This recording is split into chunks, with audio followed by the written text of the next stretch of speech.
मंच पर उपस्थित सभी नेतागण, कांग्रेस अध्यक्ष श्री मल्लिकार्जुन खड़गे जी, पूर्व अध्यक्ष सोनिया जी, राहुल जी और तमाम एआईसीसी के डेलीगेट्स, आज हम सब यहाँ उपस्थित हैं और हमें ये पहचानने की ज़रूरत है कि हमारे संगठन के सामने एक बहुत बड़ी चुनौती है। उस चुनौती का सामना हम कैसे करेंगे, इसी के लिए हम इकट्ठे हुए हैं और 3 दिनों से चर्चा चल रही है। इसके बारे में मैं कुछ एक दो अपनी बातें कहना चाहती हूँ। खास तौर से उन कार्यकर्ताओं के लिए जो देश भर में हैं लेकिन आज यहाँ उपस्थित नहीं हैं। देखिए, कांग्रेस का कार्यकर्ता कौन है? वो अनोखे लाल है जो इस झंडे को लेकर कन्याकुमारी से कश्मीर तक चला। वो दिनेश है जो आज दिख नहीं रहा है, जो इसी तरह से देश के ध्वज को लेकर नंगे पांव चला। कल किसी ने नसीब पठान जी का नाम लिया, उत्तर प्रदेश के एक नेता थे। आजीवन कांग्रेस के प्रति उन्होंने निष्ठा दिखाई। उसी तरह से मैं कई नाम ले सकती हूँ। कल जब शोक प्रस्ताव हुआ, ईश्वर चंद शुक्ला जी का नाम नहीं लिया, लेकिन ईश्वर चंद शुक्ला जी, उनको टिकट नहीं मिला चुनाव में, फिर भी वे प्रचार किए और प्रचार करते करते उनका देहांत हुआ। मैं पच्चू पासी का नाम ले सकती हूँ, जो रोज सुबह वही सफ़ेद जूते पहनकर गांव-गांव जाते थे, कांग्रेस के लिए प्रचार करते थे, कांग्रेस का झंडा फहराए रखे। उनका भी देहांत हुआ। यूपी में हम मजाक में कहते हैं कि एक लाइफ लॉन्ग कांग्रेस सफरर होता है। जो यूपी के कार्यकर्ता हैं ये समझेंगे ये बात। जो कार्यकर्ता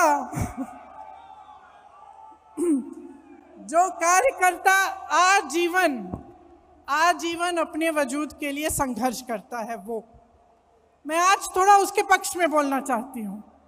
और मैं कहना चाहती हूँ कि जब भी हम ऐसे इकट्ठे होते हैं तो हम नए नए प्रस्ताव लाते हैं और ये सही है। हमने कहा है कि मंडल तक हमें अपना संगठन बनाना है, ब्लॉक तक बनाना है, नए लोगों को जोड़ना है, लेकिन ये कर्मकांड नहीं होना चाहिए। ये प्रस्ताव कागज़ पे नहीं रहना चाहिए। इसको करने के लिए हम सबकी जिम्मेदारी बनती है कि हम गांव-गांव जाएं, ब्लॉक ब्लॉक जाएं और अपने संगठन को मजबूती से बनाएं। भारत जोड़ो यात्रा निकली, श्री राहुल गांधी जी बैठे हैं। उन्होंने कांग्रेस की विचारधारा की एक लंबी लकीर खींच के दिखाई, जो बहुत समय से नहीं हुआ था, उन्होंने करके दिखाया। पूरे देश ने देखा कि कांग्रेस का कार्यकर्ता, कांग्रेस का नेता किस लिए खड़ा है, किस विचारधारा के लिए लड़ रहा है, उस विचारधारा का मतलब क्या है। ये काम भारत जोड़ो यात्रा ने किया।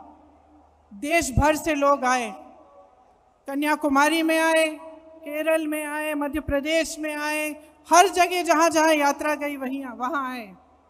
जब कश्मीर में थे तो मैं कुछ महिलाओं के साथ खड़ी थी, यात्रा का इंतज़ार कर रहे थे हम। उन महिलाओं ने मुझे कहा कि 3 सालों से उनको घर से निकलने की हिम्मत नहीं थी, लेकिन इस यात्रा ने उन्हें हिम्मत दी, वे बाहर आए। तो ये हिम्मत दिलाना, ये हम कांग्रेस जनों का काम है, जो समझ रहे हैं कि देश में गलत हो रहा है, जो देश की राजनीति को देखकर समझ रहे हैं कि जो हो रहा है वो ठीक नहीं है। उनको एक प्लेटफॉर्म देना, उनकी आवाज़ को बुलंद करना हमारा काम है। जो नहीं समझ रहे हैं उन्हें भी समझाना, उनके पास जाना हमारा काम है। तो ये एक बहुत बड़ी जिम्मेदारी है। हमें अपने गिले शिकवे अलग करने पड़ेंगे, एकजुट होकर लड़ना पड़ेगा। हमें दिखाना पड़ेगा इस देश को कि आज नौजवानों के पास रोजगार नहीं है। जितने भी विज्ञापन हैं, जो भी दिखा रहे हों, जहां जहां हम जाते हैं रोजगार नहीं है। रोजगार क्या, जो नौजवान परीक्षा देते हैं भर्ती के लिए, वो घोटालों में उलझे हुए हैं, उसके लिए क्या प्रस्ताव है हमारा? ये कांग्रेस पार्टी इन 3 दिनों से जितने भी प्रस्ताव ला रही है, जैसे किसानों के लिए मैं आज पढ़ रही थी कि एक प्रस्ताव है कि न्याय योजना की तरह हमें किसानों के लिए एक योजना बनानी है। तो ये सब बातें पब्लिक तक पहुंचाना हमारा काम है और इसमें आपकी बहुत अहमियत है।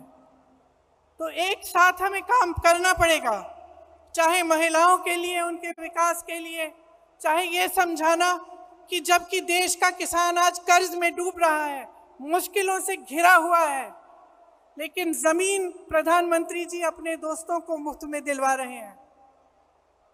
आज हमें देश को दिखाना पड़ेगा कि किस तरह कुछ गिने चुने उद्योगपति आगे बढ़े जा रहे हैं, उनकी आमदनी दुगनी 3 गुना बढ़ती जा रही है और किसान की आमदनी कम होती जा रही है, नौजवानों के रोजगार कम होते जा रहे हैं, महंगाई बढ़ती चले जा रही है, किसानों को कर्ज माफ नहीं होते लेकिन बड़े बड़े उद्योगपतियों के होते हैं। ये सब बातें हमें पब्लिक में ले जानी है। अब हमारे पास सिर्फ 1 साल बचता है, हमसे उम्मीदें हैं। ये उम्मीद है कि हम एकजुट हों, कि जितनी भी पार्टियां हैं, जितने भी दल हैं, जितने भी लोग हैं जिनकी विचारधारा इनसे विपरीत है, वो आगे आए, एकजुट होकर लड़ें। सबसे उम्मीद है, लेकिन सबसे ज्यादा उम्मीद कांग्रेस पार्टी से है आज। और मैं जानती हूं कि हम इस उम्मीद पर खरे उतर सकते हैं कि आपकी मेहनत से, हमारी मेहनत से, हमारी एकजुटता से, हमारे समर्पण से और अपने संविधान के प्रति हमारी निष्ठा से हम सब इस काम को करके दिखा सकते हैं। तो आज जब आप यहाँ से जाएंगे, घर घर जाएंगे, अपने अपने क्षेत्र में जाएंगे, तो आप नए लोगों को जोड़िए। नए लोग जुड़ते कैसे हैं? विचारधारा से जुड़ते हैं, जज्बातों से जुड़ते हैं और आपका मिसाल देख के जुड़ते हैं। तो हमें मिसाल बनना चाहिए कि राजनीति कैसे होनी चाहिए, किस तरह से हमें अपनी राजनीति करनी है।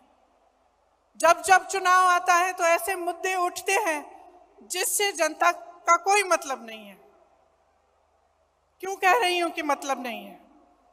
क्योंकि जब रोजगार की बात होती है, युवाओं की बात होती है, महंगाई की बात होती है, तो इन मुद्दों पर चुनाव लड़े जाने चाहिए कि किस तरह से विकास होगा, भविष्य में हम क्या प्रस्ताव रख रहे हैं, कौन सा सकारात्मक कदम हम उठाने जा रहे हैं। ये हमारी राजनीति होनी चाहिए। और आजकल की जो राजनीति है, जो देश का माहौल है, जो नकारात्मक है, उससे हमें ऊपर उठना पड़ेगा और हमें सकारात्मक तरह से भविष्य के लिए अपने प्रस्ताव रखने पड़ेंगे और अपनी बात रखनी पड़ेगी। मुझे पूरी उम्मीद है कि हम इस लड़ाई में सफल होंगे, क्योंकि हम मजबूत हैं। आज भी अगर आप सब यहाँ बैठे हो, इसका मतलब है कि आप पार्टी के प्रति समर्पित हो और आप निडर हो। हमारे तमाम नेताओं पर, कार्यकर्ताओं पर इस सरकार ने दमन किया है। आज भी, कल भी छत्तीसगढ़ में रेड लगवाए, एजेंसियों के द्वारा क्या क्या नहीं किया, लेकिन आज भी हमारे नेता खड़े हैं, आज भी हमारे कार्यकर्ता खड़े हैं। और मैं जानती हूं कि आपका संघर्ष क्या है।